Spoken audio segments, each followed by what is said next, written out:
दोस्तों मुझे नहीं लगता कि आपको टाटा ग्रुप के बारे में कोई इंट्रोडक्शन देने की जरूरत है, क्योंकि सिर्फ इंडिया ही नहीं बल्कि पूरी दुनिया टाटा के बारे में भली भांति जानती है कि टाटा इंडिया की एक बहुत बड़ी ग्रुप है,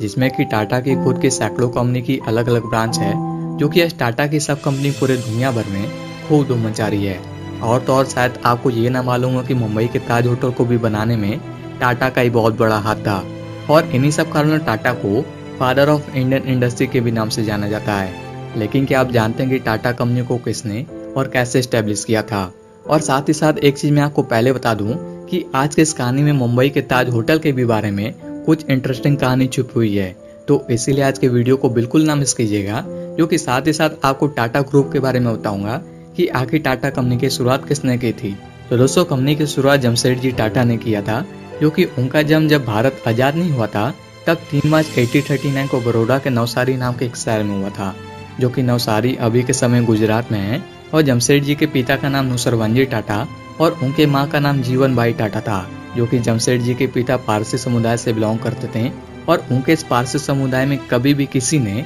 कभी बिजनेस नहीं किया था, और इसीलिए जमशेदजी के पिता नुसरवांजी जी पूरे पारसी समुदाय के एक पहले इंसान थे जो कि उन्होंने खुद के बिजनेस को स्टार्ट किया था, जो कि वो मुंबई में एक्सपोर्ट और इम्पोर्ट का काम किया करते थे। और जमशेदजी जब सिर्फ 14 साल के थे तभी वो अपने पिता के बिजनेस को मुंबई में ज्वाइन कर लिए थे, और उन्होंने अपनी स्टडी को फिनिस्टोन नाम के कॉलेज से किया, जो कि ये कॉलेज मुंबई की सबसे पुरानी कॉलेज है। और जब वो पढ़ाई ही कर रहे थे तभी वो हीराबाई दाबो नाम के एक लड़की से शादी कर लिए थे।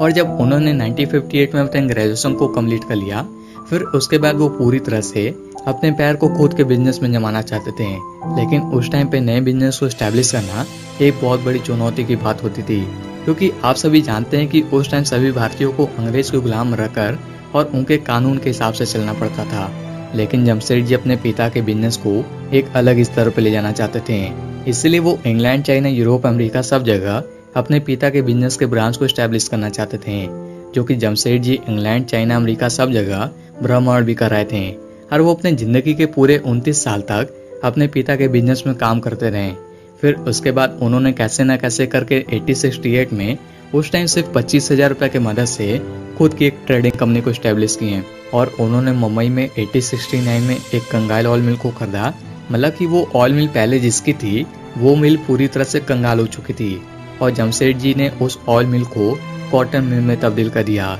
और उन्होंने 2 साल बाद अपने उसी कॉटन मिल को बेच दिया, ताकि उस जगह को बेचकर अच्छी खासी प्रॉफिट हो जाए। फिर उसके बाद उन्होंने 1874 में एक और कॉटन मिल को नागपुर में सेटअप किया। और एक बार की बात है कि यही जमशेदजी टाटा मुंबई के वेस्टर्न होटल में गए थे, जो कि उस टाइम पूरे भारत में वेस्टर्न जैसा होटल शायद ही कोई हो। लेकिन जब वो वहां पे पहुंचे तो उन्हें होटल में घुसने से ही बिल्कुल मना कर दिया गया,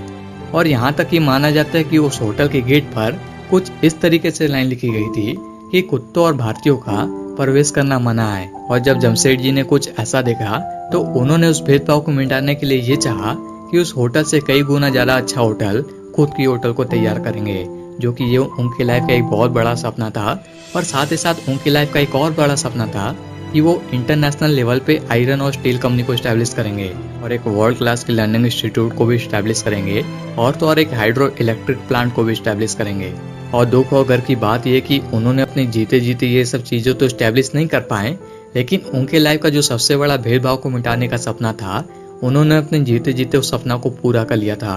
और वो सपना कुछ और नहीं बल्कि मुंबई की ताज होटल ही है, जो कि उस टाइम पूरे ताज होटल को बनाने में पूरे 11 मिलियन रुपए लगे थे। और उसी ताज होटल की 3 दिसंबर 1903 को ओपनिंग की गई थी, जो कि ताज उस टाइम क्या आज भी एक ऐसी होटल है जो कि आज भी ताज जैसा होटल पूरे भारत में कहीं नहीं है। और ऐसे ही जमशेदजी अपने जीते जीते बहुत सारे कंपनी, मिल, पावर प्लांट, होटल जैसे चीजों का टाटा नाम से स्टैब्लिश करते गए, और उनके मरने के बाद भी ना जाने टाटा की कितनी और बिजनेस को स्टैब्लिश की गई थी। और अगर उनकी मृत्यु की बात की जाए तो जब जमशेदजी टाटा अपने बिजनेस ट्रिप पर जर्मनी गए हुए थे तभी वहाँ पे उनकी तबीयत अचानक से बहुत ज्यादा खराब हो गई थी, और 19 मई 1904 को आखिरकार उनकी मौत हो गई थी।